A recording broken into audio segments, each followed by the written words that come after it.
Good afternoon. The hour of 4 p.m. having arrived, I'll call this meeting of the Tax Committee to order for Monday, April 21st. The first item on our agenda is adopting the minutes from April 10th, 2025. Representative Smith, have you had a chance to review the minutes? Yes, Madam Chair, and I would like to move the minutes of the last meeting. Excellent. Representative Smith has moved the minutes. All those in favor, please say aye. Aye. Any opposed, no. Motion prevails, and the minutes from April 10th are adopted. Welcome back, everyone. We have one item on our agenda today, and that is to discuss the tax provisions of House File 2438, which is the Transportation Finance and Policy Bill. Chair Davids, would you like to move House File 2438, the first engrossment, be referred to the Ways and Means Committee? So moved, Madam Chair. Excellent. Chair Davids has moved the bill in front of us. Chair Koznick is here. Chair Koznick, to your bill.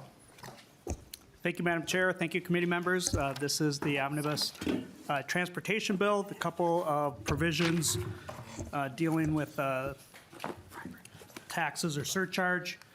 With Chair Cagle, there was 2 years ago the implementation of the retail delivery fee. 2 provisions in here clarify the author's original intent to not include construction materials and heating oil, propane. And then the other one was an adjustment to the electric vehicle surcharge in lieu of a regular registration tax, or in addition to that. So those are the main provisions that I believe are in your interest today. Thank you, Chair Koznick. So we're going to take some testimony on the bill, and then there's an amendment that we'll discuss afterwards, and then we'll move to member discussion and hopefully moving the bill out to Ways and Means. So with that, we're going to turn to community testimony. First up, Anjali Baines, and on deck is Sarah Wolf. Welcome to the committee. Please just introduce yourself as you get started with your testimony. Yes, hi, can you all hear me? Yes. Thank you, chairs and committee members. My name is Anjali Baines, and I lead the transportation team at Fresh Energy. Fresh Energy is a nonpartisan, nonprofit organization with over 30 years of experience developing practical yet bold clean energy policies that benefit all Minnesotans while helping the state meet our climate goals. Our work cuts across many jurisdictions, including taxes, which play an especially crucial role in shaping how our transportation system will or won't meet our climate goals. An example of this is the Highway User Tax Distribution Fund. Currently, there are 3 major sources of revenue into this fund: the gas tax, the motor vehicle sales tax, and tab fees. Taken together, all 3 currently are insufficient to meet not only our roadway construction and repair needs, but also the need to adapt our transportation infrastructure to better respond to climate change and mitigate climate emissions. The gas tax in particular needs to be re-examined, as the main source of its declining revenues has not been due to electric vehicles, which make up less than 1% of our passenger vehicles, but rather increasing gasoline vehicle fuel efficiency. The proposed increase to the annual EV registration fee in this bill, which would more than double the current fee from $75 to $200, does not fix the gas tax problem or the bigger issue of funding our transportation system. What we need instead is a comprehensive, multifaceted solution that evolves our current transportation funding sources without singling out a specific technology type. For those reasons, Fresh Energy opposes the increase in the EV fees proposed here. We also oppose the 3-year delay to transportation greenhouse gas impact assessment and the transit funding cuts. Thank you. Thank you very much for your testimony. Up next, Sarah Wolf. On deck, Juka Kukonen. Apologies if I said your name wrong. Welcome to the committee. Please introduce yourself and get started with your testimony. Thank you so much. My name is Sarah Wolf, and I'm the Strategic Policy Director with Minnesota Interfaith Power and Light. Co-Chair Gomez and Co-Chair Davids and members of the committee, we appreciate the opportunity to speak to you today on this transportation omnibus bill. Minnesota Interfaith Power and Light is an organization that stretches across the state. We work with faith communities to promote climate solutions that are equitable and effective. And MNIPL is one of 13 organizations who signed a letter that I believe is in your packet describing our grave concerns with House File 2438. 2 years ago, the legislature passed long overdue and urgently needed funding to improve transit service across the state. Because building more robust and convenient public transit makes those options more viable for more people, and thus improves the daily lives of everyone in our community, from those who either can't or choose not to drive because it may save money or time or stress, to those who wish to drive but experience less congestion because other options serve the varied needs of our neighbors. But House File 2438 undercuts our state's progress with the following budget recommendations. Cuts to Metro Transit of $40 million in FY 26-27, and then $64 million in FY 28-29, which is an elimination of general fund funding for Metro Transit. And there is a tax equity issue here that I believe another testifier will speak to, which we also support. Also, it includes cuts to Greater Minnesota Transit of $12 million in fiscal year 26-27 and $12 million in fiscal year 28-29. There are cuts to special transportation services such as Metro Mobility and Metro Move. There's cuts to active transportation and also passenger rail-based funding. These cuts to transit funding would be coming at a time when the gap between super billionaires and the rest of us is growing ever wider. At the same time, this committee is considering how to raise revenue. Minnesota continues to give tax breaks to the largest companies in the world, like data centers, who even this session have asked to extend exemptions they get from paying sales tax on the hardware, software, and electricity they use. These corporate giveaways are now in the hundreds of millions of dollars with no end in sight. We ask this committee to please say no to these funding cuts in this bill, to these cuts to services that serve people. And we ask you to say no to delaying already implemented and critical climate policy, such as the climate policy rollback in this bill. Thank you so much for your time today. Thank you for your testimony. Juka Kokkonen up next, and Daniel Weidel is on I don't remember. On deck. I'm like, what is the sports metaphor I use? My apologies. We usually have tax committee at 10:15, so maybe like a little less fresh than normal. Please go ahead with your testimony. Introduce yourself as you get started. All right. Co-chairs, committee members, my name is Jukka Kukkonen, and I live in St. Paul. I have driven EVs since 2012. I don't think that it's fair for us to increase the existing $75 annual EV tax to $200. Analysis by Great Plains Institute and the Minnesota Department of Transportation have both clearly shown that Minnesota EV drivers already contribute more to the highway user tax distribution fund than drivers of equivalent gas cars. First, the increase would not grow the highway trust fund in any meaningful way, and secondly, this is not a fair way to do this because it hits the hardest those with lower incomes and those that drive less and therefore have lowest impact on roads. Earlier this year, I sold our old 2013 Nissan Leaf to a lower income family that has 5 kids. They bought it for $4,000 because used EV is the most reliable and affordable way for them, method of transportation for them. This EV tax would have a big impact on the budget of that family, especially since this doesn't take into account how much or little they drive. Good news is that there is an easy and fair way to do this. We can index the current $75 annual EV tax to gas tax. And if we want to increase the funding for roads, we can increase both of them the same percentage. Thank you.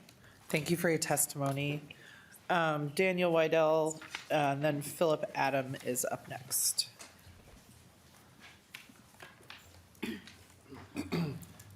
Hello. Welcome to the committee. Thank you for allowing me to speak. Hope you can hear me.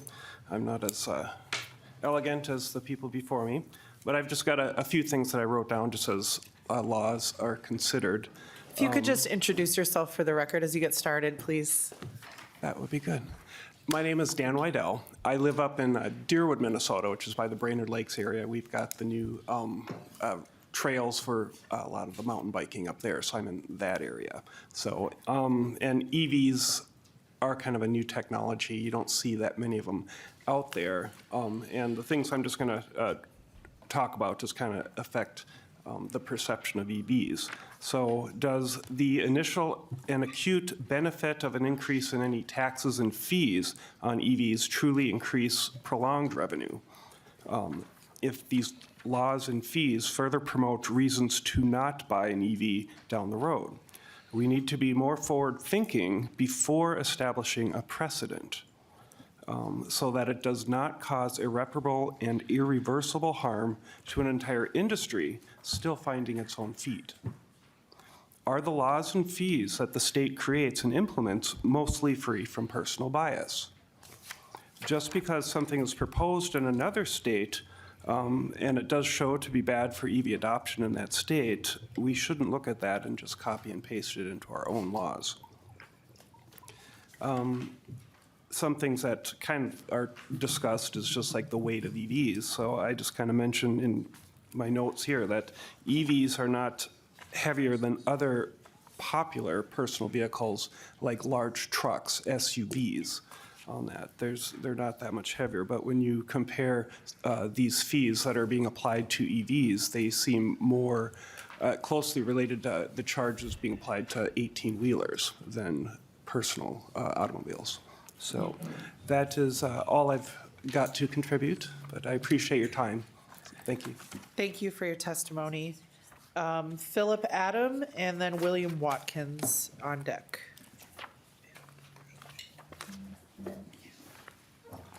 Welcome Madam to the Chair, thank you committee. for the opportunity to testify. I'm Philip Adam, a resident of Plymouth, Minnesota for 40 years. My wife and I have driven electric vehicles for 12 years and 225,000 miles. My message is simple.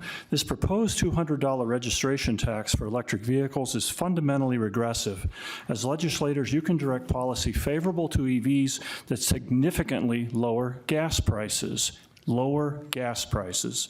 By diversifying our transportation energy sources, Minnesota citizens will receive the added benefit of mitigating risk from the market volatility of Wall Street and from the geopolitical consequences of crude oil. I want to point out 3 events from the last 6 years. At the beginning of COVID, demand dropped by 30%. Now, I should point out that the state of Minnesota burns about 3.1 billion gallons of gasoline a year. Annualized, at COVID, the retail price dropped by 75 cents per gallon. Annualized, this is $2.3 billion savings to Minnesota gas car owner citizens. We can ask, if 20 to 30% of transportation vehicles were electric, how would that affect demand for gasoline and thus its retail price? The correlation is clear. It is gas car owners who would benefit significantly from the rapid adoption of electric vehicles. Then event number 2, in September of 2021, gas prices were $1.50 above the pandemic prices and still climbing. This being an annualized cost of $4.5 billion per year to Minnesota citizens. At that time, the CEO of Chevron, Mike Wirth, said, "We could afford to invest more, but the equity market is not sending a signal that says they think we ought to be doing that." That's an explicit declaration that petroleum refiners respond to shareholder value, not the profits burden that citizens must endure. And I should point out there's only 123 refineries in the entire United States. That's quite an economic choke point. All it takes is a few of them to go offline, and we're in trouble. Then event number 3, just a few months after Mike Wirth of Chevron said that, the Ukraine was invaded by Russia. And our gas prices skyrocketed another $1.50, costing us an additional $4.5 billion. So reject this tax, encourage diversification of transportation energy streams, and thoughtfully develop a better revenue stream to fund our costs. Thank you. Thank you for your testimony. William Watkins, and then Peter Wagenius is on deck. Hi, my name's William Watkins from Eagan, Minnesota. I just wanted to give a bit more of a kind of a personal perspective on how the increase to the EV tax may affect individual owners. So my wife and I have both owned EVs for the last 7 years. We don't drive a tremendous amount. I drive around 7,000 miles a year. She drives around 8,500 miles a year. So, projecting the fee increase from 75 to 200 for the next 7 years, which is how long we've owned EVs so far, would actually cost our family an additional $1,861 over that period of time. I believe another issue that hasn't been discussed up to this point, at least not that I've heard, is EV owners who fuel with electricity already are paying state sales tax on the electricity they're using to fuel their vehicle.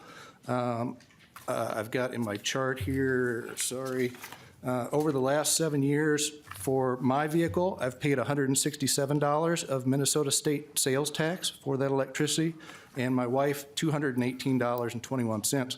So we're already paying essentially, I think, what would turn into about 13 cents per gallon of sales tax for the equivalent amount of electricity for the EV.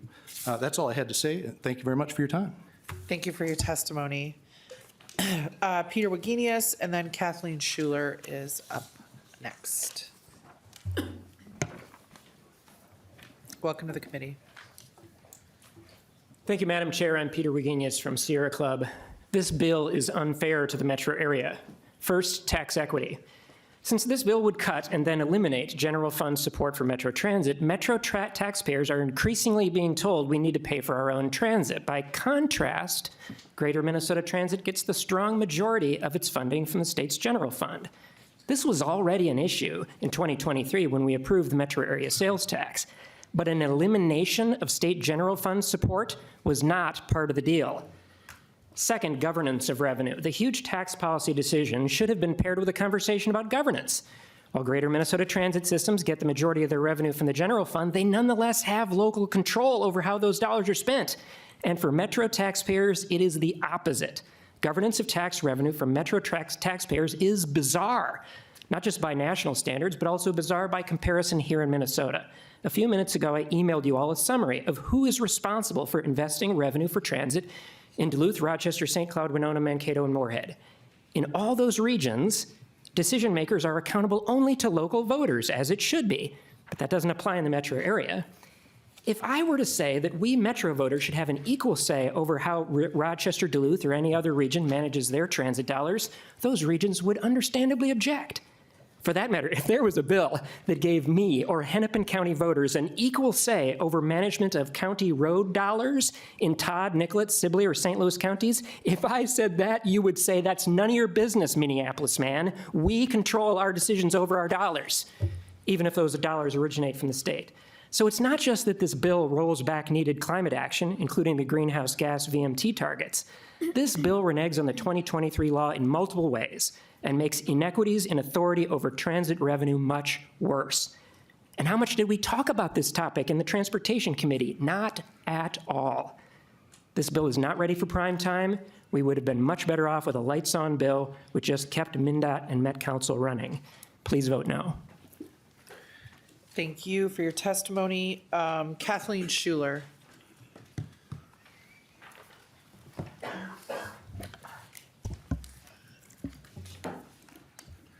Welcome to the committee. Good afternoon, Chair Gomez, Chair Davids, and committee members. I'm Kathleen Schuler. I'm State Policy Director with Health Professionals for Healthy Climate. We oppose provisions in House File 2438 that would delay action needed to reduce greenhouse gas emissions in the transportation sector. I realize this is a tax committee, but reducing greenhouse gases by investing dollars in climate action has return on investment for human health and our economy. Delaying climate action increases exposure to air pollution, resulting in more premature deaths and increased incidence of respiratory and cardiovascular diseases. Air pollution from fossil fuel combustion is responsible for 350,000 premature deaths in the U.S. each year. Reducing transportation emissions will provide an important public health benefit for environmental justice communities that experience disproportionately high levels of traffic air pollution due to historical siting of highways in BIPOC and low-income communities. Climate mitigation actions could save, in the United States, $5.8 trillion in economic losses and save 6.5 million lives. For this reason, we oppose a delay in implementing reductions in greenhouse gases and VMT called for in the Climate Impact on Highways law. Investment in active transit is also critical in reducing greenhouse gases. That's why we oppose the proposed cuts in active transit, including safe routes to school. More walkable and bikeable communities is a cost-effective way to reduce greenhouse gases and improve health. A Midwest study found that a savings of $8 billion through switching from individual car travel to active transit.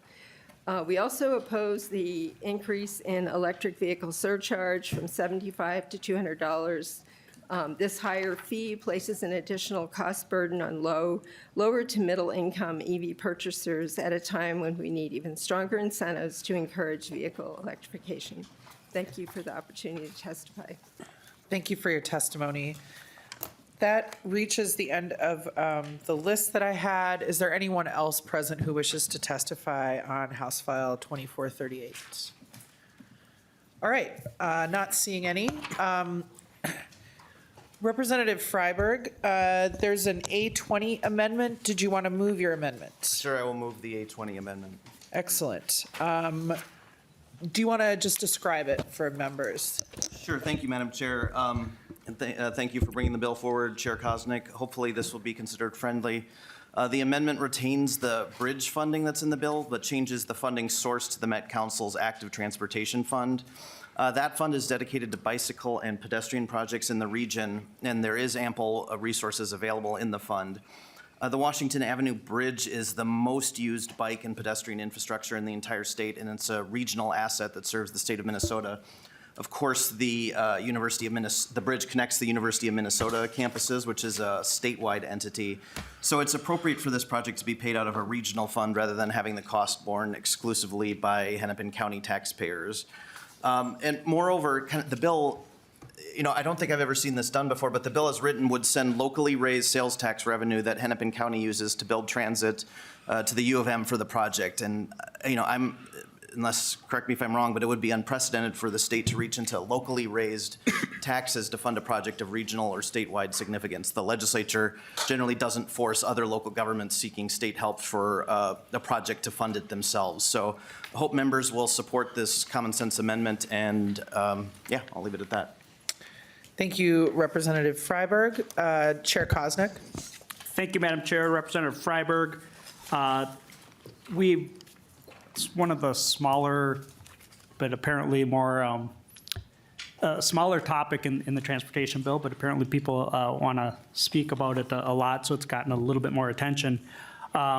We, in taxes committee for sure, but in the legislature, we used the but-for test, and there was a lot of discussion in the transportation committee. We had a bill heard, and the language that's in the bill concerning the Washington Avenue Bridge owned by Hennepin County passed by a vote of 15-0.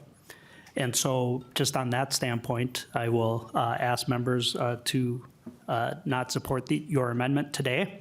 But for Hennepin County not taking action to reduce suicides on this bridge, this is why it's before us, because there is no statute that prohibits Hennepin County from fixing the guardrails and putting a suicide deterrent fence on this. This has been not a recent issue, but it's been an ongoing issue for a number of years with this bridge. And unfortunately, the students in that area, college students, I have a freshman daughter myself. I think you're preparing your daughters to go to, I think, St. Thomas.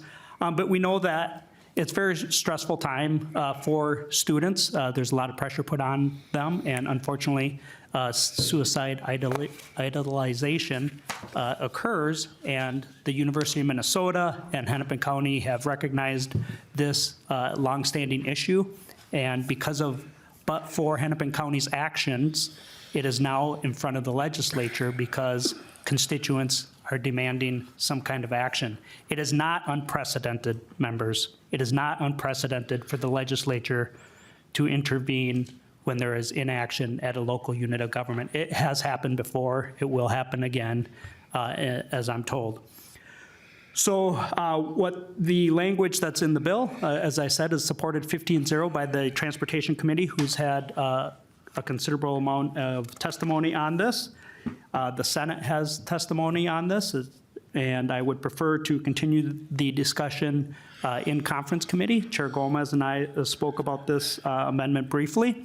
I think there's a couple better options than what's proposed here in the A20 amendment, Representative Freiberg, and unfortunately with the Easter holiday break that we just took, the legislative break, we didn't have an opportunity to discuss this before now. And I hope that, well, I would hope that Hennepin County just ponies up and does what they know to be right. And there is, they have an account currently, in the current bill, of $240 million sitting in that account currently through their transportation sales tax. There is discussion of whether it's $15 million needed to put up the suicide prevention fence, or new estimates are a little bit less, like $9 million. And so, to be honest, members, I think it's shameful that Hennepin County is running around lobbying and members to get out of paying for it. To be quite frank, we had this discussion in transportation much more in depth than I thought was necessary. I would rather that this issue be taken care of by Hennepin County and the University of Minnesota. I applaud the University of Minnesota for putting up a solution, and in that last year's timeframe, there have been about 5 or 6, I'm told, suicides that have been prevented just by the chain link fence. That's a temporary measure, but it's an effective measure.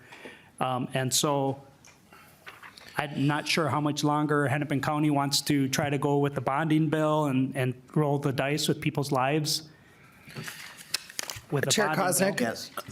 could we, I can shorten it up. yeah, could you shorten it up, and could you, you know, I know that the Hennepin County is not a member of the legislature, so I'm not going to admonish you not to impugn their motives, but I think it's really, we're talking about a critical piece of infrastructure here that will help protect people's lives, and I just really want us to discuss it in a way that is respectful and that it kind of aligns with the issue at hand.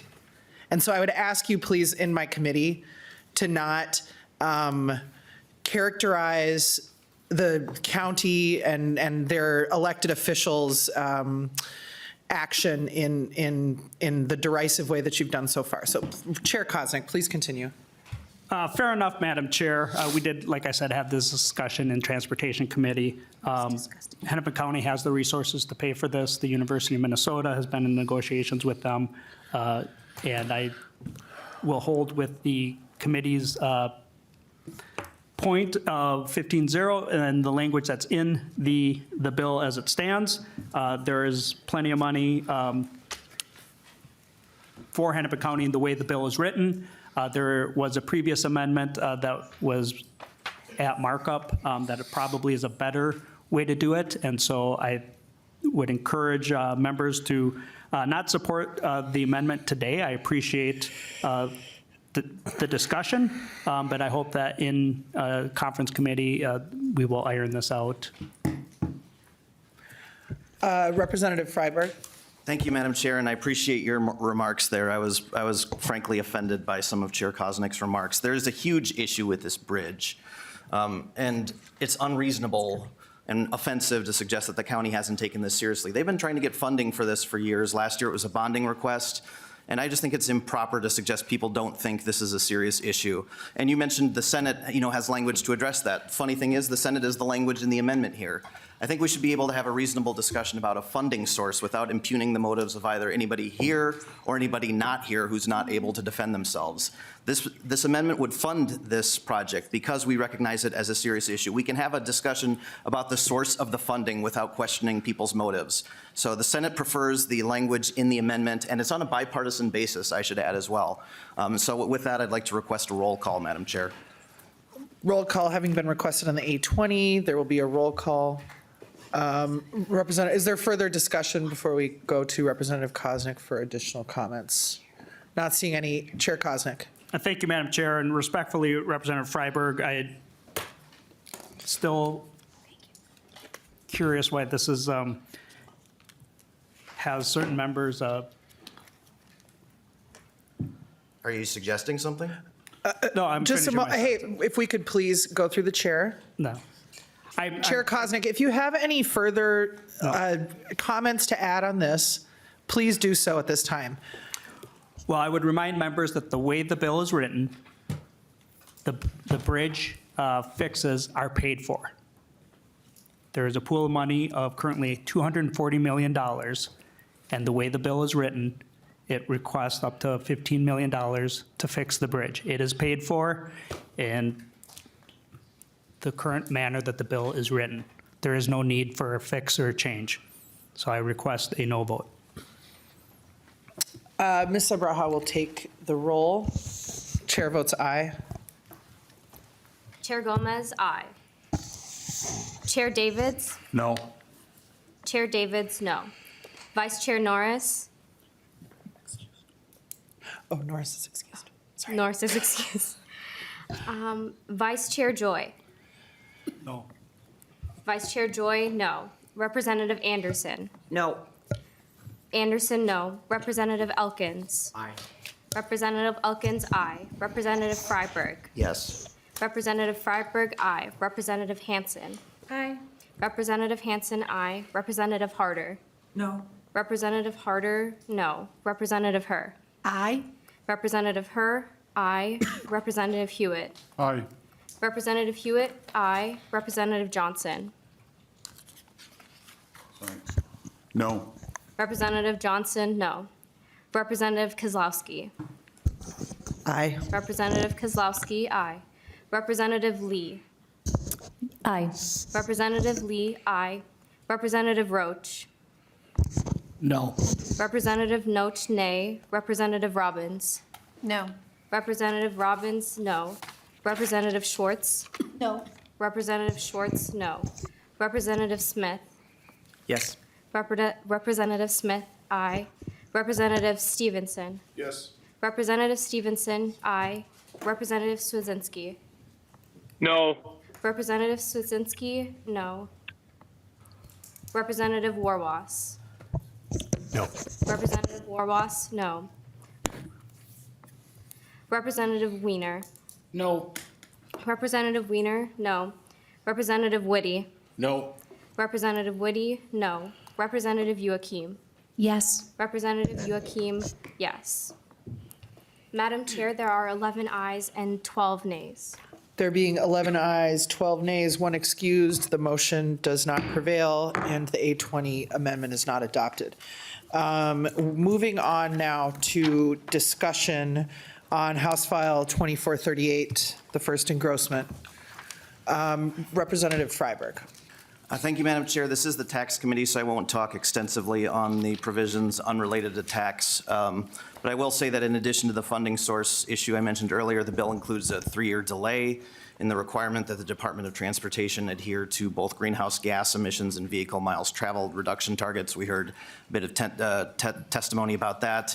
There's cuts to transit in this that I can't support, so just to state it briefly, I just can't support this bill. Thank you. Thank you, Chair Freiberg. Representative Koznick, did you have something you were trying to say? Respectfully, Madam Chair and Representative Freiberg, the change in the implementation date on the greenhouse gas mitigation is not 3 years. It is, I believe, 12 months. Representative Elkins. Thank you, Madam Chair. A typical, gasoline-powered car getting 25 miles per gallon, driven 11,500 miles and paying a gas tax of 31.8 cents a gallon would pay about $144 a year in gas taxes. A typical EV, which is only driven about 9,000 miles a year, would only pay $113 in gas tax. And a typical Nissan Leaf, which is only driven about 6,500 miles a year, would only pay about $81 in annual gas taxes. So at $200, we would have the third highest EV surcharge in the entire country. I have no idea where, other than the fact that it is the third highest, would be the third highest in the number, that $200 number came from. Maybe you can explain where the $200 figure came from, but it is totally unfair. And, you know, if everybody should pay $200 a year, you know, why don't we just charge everybody $200 a year, including people who are driving gasoline-powered cars? Chair Koznick? Thank you, Madam Chair. Representative Elkins. This was a combination of a couple bills that were introduced in the Transportation Committee, one by Representative Kraft, one by Representative Zalesnikar. And in addition to just the current gas prices, gasoline combustion engine drivers are also subject to an inflation index. And so I think that was a factor in this. The actual miles driven by a driver is very variable, but I understand your point, and we look at the averages. But in addition to the weight of the vehicles, so 200 was what was agreed upon through the Transportation Committee and negotiations. And it has been a long discussed fee from when it was first implemented in 2017, that it should have been closer probably to the numbers that you might have suggested earlier. But now, a number of years later, that is the number that is in the bill. Is there any further discussion to the bill? Chair Davids? Thank you, Madam Chair. I'll renew my motion that House File 2438 be passed to the Ways and Means Committee. Chair Davids renews his motion that House File 2438, the first engrossment, be re-referred to the Ways and Means Committee. All those in favor, or, sorry, Chair Koznick. Thank you, Madam Chair, and I do appreciate the time in committee today. I didn't mean to offend anyone, but I know that there's strong emotions around this. But I do want to just, if I could, in closing, the more broadly to the general transportation bill, and as we heard in Ways and Means, hearing the first omnibus bills coming through and will be on the House floor, is that we are in a unique time of the legislature where we have a divided, equally divided House.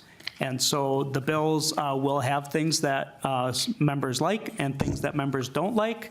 But this is a negotiated bill that has a lot of provisions from both House members of both bodies, the Democrats and Republicans. And we'll talk more on the House floor, but I would like to just say that it does make our roads safer. We have provisions in here that make it smarter on how we maintain our roads.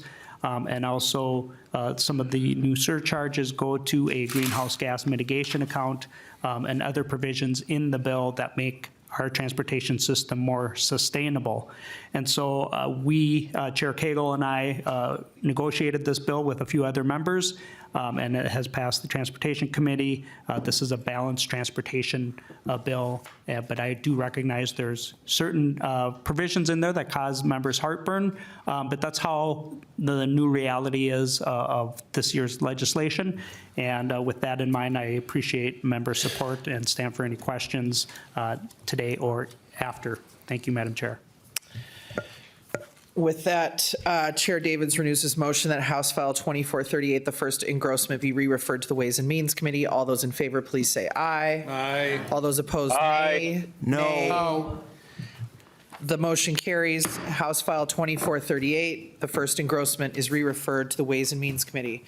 Members, that concludes our business for the day.